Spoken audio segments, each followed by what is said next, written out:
अस्सलाम वालेकुम। अस्सलाम वालेकुम। ये हुई ना बात।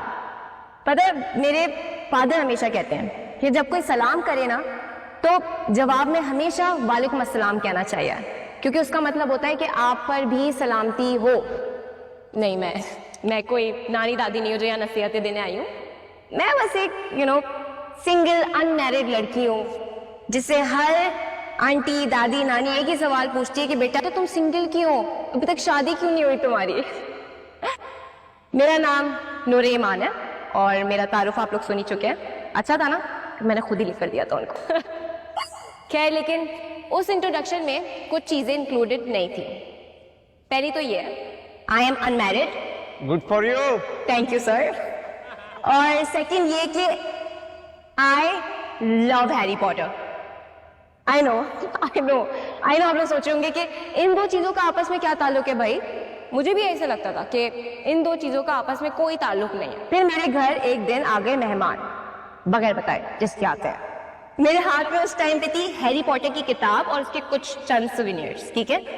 और उन आंटी ने ना मुझे बड़े कंफ्यूजन से देख के मुझसे पूछती है कि बेटा तुम्हारा क्या काम इन सब चीजों का, तुम्हारी तो शादी हो जाएगी।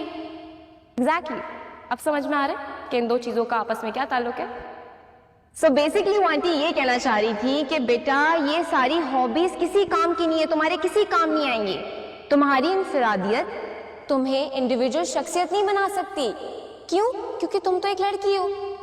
तुम्हारी एक दिन किसी लड़के से शादी हो जाएगी और उस दिन तुम मुकम्मल औरत बन जाओगी और फिर तुम्हारी सिर्फ एक ही जिम्मेदारी बचेगी, बीवी बनने की। अच्छा, मैं एक बात क्लियर कर दूं कि वो आंटी मुझे बहुत चाहती हैं, मुझसे प्यार करती हैं और वो मेरी भलाई में कह रही थी जो कह रही थी। और मैं उनको यहाँ कोई जज करने नहीं आई हूँ, ना ही मैं कोई हिपोक्रेट और ना ही वो आंटी कोई तंग नजर है। असल में ये जो है ना हमारे मुल्क की हकीकत है कि जब हम किसी लड़की को देखते हैं तो हम पूछते हैं कि शादीशुदा है, और जब सामने से ना का जवाब आ जाए तो हम कहते हैं कि कब होगी शादी इसकी। और जब कुछ वक्त गुजर जाए तो हम कहते हैं कि हो है इसकी शादी क्यों नहीं हो रही है। और पता है ऐसा क्यों है? क्योंकि हम एक औरत की शादी करवाए बगैर उसको इस माशरे का करामत फर्द ही नहीं समझते। हमें लगता है कि गैर शादीशुदा औरत है ना वो अधूरी है। अब आप लोग रिलेट कर सकेंगे कि हमारे जो वालिदैन हैं वो हमेशा कहते हैं कि बेटा मैं तुम्हें गोल्ड का सेट दूंगा जब तुम्हारी शादी हो जाएगी। तुम घूमने जाओ, घूमो फिरो, बाहर जाओ, एंजॉय करो, लेकिन अपने शोहर के साथ शादी के बाद। और तब ये सारी रिवायात हम एक लड़की पे ठोक के ना तब उससे उसकी इंफरादियत का हक छीन लेते हैं, क्योंकि हम उसे शादी के बगैर सोसाइटी का एक मुकम्मल फर्द होने की आजादी से महरूम कर देते हैं। तो मुझे बताओ कि एक लड़की के पास क्या चॉइस रह जाएगी कि वो शादी करना चाहती है कि नहीं करना चाहती।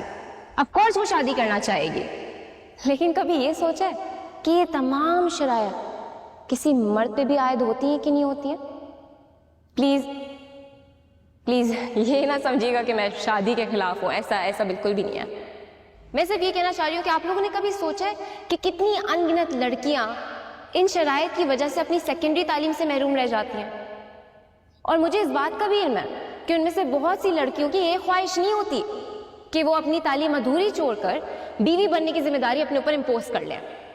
लेकिन क्या करें, इस मुआशरे में मुकाम हासिल करने के लिए, शनाख्त हासिल करने के लिए वो शादी करती हैं ताकि उनको कोई सीरियसली ले, उनको अपनी बात मनवाने का हक हासिल हो। एक बहू के नाते, एक माँ के नाते, एक सास के नाते, एक घर का सरबरा होने के नाते। मेरा पॉइंट सिर्फ इतना है कि लड़कियों से उनकी इंफरादियत का हक सिर्फ इसलिए ना छीना जाए कि उनको किसी सर्टेन रोल के अंदर ही एक मुकाम हासिल हो सकता है, बल्कि उनको ये उम्मीद दी जाए कि वो अपनी पढ़ाई मुकम्मल करके इस माशरे का एक करामत फर्द बन सकती हैं। और सिर्फ एक खानदान के लिए नहीं, बहुत से खानदान उनसे फ़ायदा उठा सकते हैं और हमारे माशरे के लिए वो मशले राह बन सकती हैं। Thank you so much.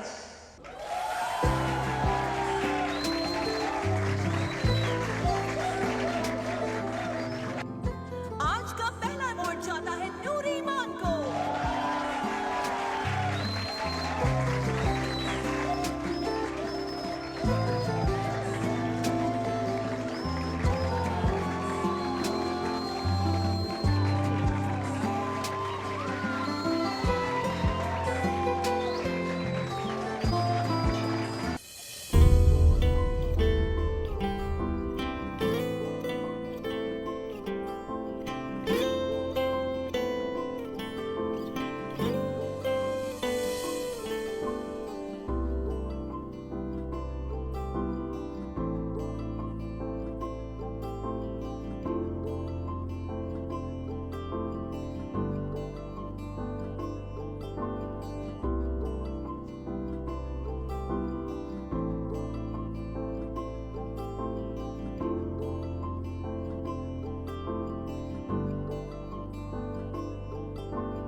अस्सलाम वालेकुम। जी वालेकुम सलाम। एक्सक्यूज। अच्छा, तो ये आपकी बेटी है? बेटी ही समझे, वैसे ये मेरी भतीजी है। माशाल्लाह, बहुत अच्छी तरबियत की है आपने इसकी। मुझे इसके ख्यालात सुनकर बहुत खुशी हुई। हमारी बच्चियों में ऐसा शऊर होना खुशाइन बात है। Thank you so much ma'am. You are most welcome. वैसे इन सब बातों का क्रेडिट इसके अब्बू को जाता है। आपको पता है ये अपने अब्बू की जान है। अच्छा, तो ये ख्यालात नूर के थे या इनके अब्बू के? नो मैम, ये मेरा पॉइंट ऑफ व्यू है और मैंने सब कुछ खुद लिखा था। बस समझे कि बाबा ने ना मुझे करेज दिया ये सब बोलने के लिए। Good, very good, I really like it. इन्होंने तो मुझे भी एहसास दिलाया कि बीइंग अ मेल हम लोग कितने प्रिविलेज्ड हैं। लेकिन अगर ये हमारे शूज में पैर रखे देखें तो इनको अंदाजा होगा कि सोसाइटी ने हम पर भी कितना प्रेशर डाला हुआ है। बिल्कुल, लेकिन आपके शूज ना मुझे पूरे नहीं आएंगे क्योंकि आपके और मेरे शूज का साइज बिल्कुल मैच नहीं करता। Nice, that is a smart answer. जी, but on a serious note, आपने वाकई सवाल बहुत अच्छे रेस किए। Thank you. वैसे आपने बहुत अच्छा इवेंट ऑर्गेनाइज किया। इस इवेंट का मैसेज बहुत पॉजिटिव जाएगा हमारी बच्चियों के ऊपर। Thank you so much ma'am, आप हमारे इस इवेंट में तशरीफ लाई और आपकी एनजीओ की कंट्रीब्यूशन तो किसी से छुपी भी नहीं है। अरे आपका बहुत शुक्रिया, और मेरी क्या कंट्रीब्यूशन, बहुत छोटी सी कंट्रीब्यूशन है। वैसे यकीन करें मैं इससे बहुत इम्प्रेस हुई हूँ। बहुत अच्छे ख्यालात हैं इसके, और ये तो हमारी लड़कियों के लिए एक रोल मॉडल साबित होगी। मैं तो ये चाहूंगी कि हमारी एनजीओ की पब्लिक सर्विस मैसेज का हिस्सा बने नूर। हाँ हाँ, क्यों नहीं। आप मेरा नंबर ले लें, आपको जब जरूरत होगी हम हाजिर हो जाएंगे। हाँ हाँ, आप दे दीजिएगा नंबर। जी। एक्चुअली मैम, ये हमारी कॉलेज की सबसे ब्रिलियंट स्टूडेंट है। ये बताने की आपको जरूरत ही नहीं। इसकी स्पीच सुन के, इसके ख्यालात सुन के मुझे पूरा यकीन है कि ये बहुत ब्रिलियंट है। माशाल्लाह।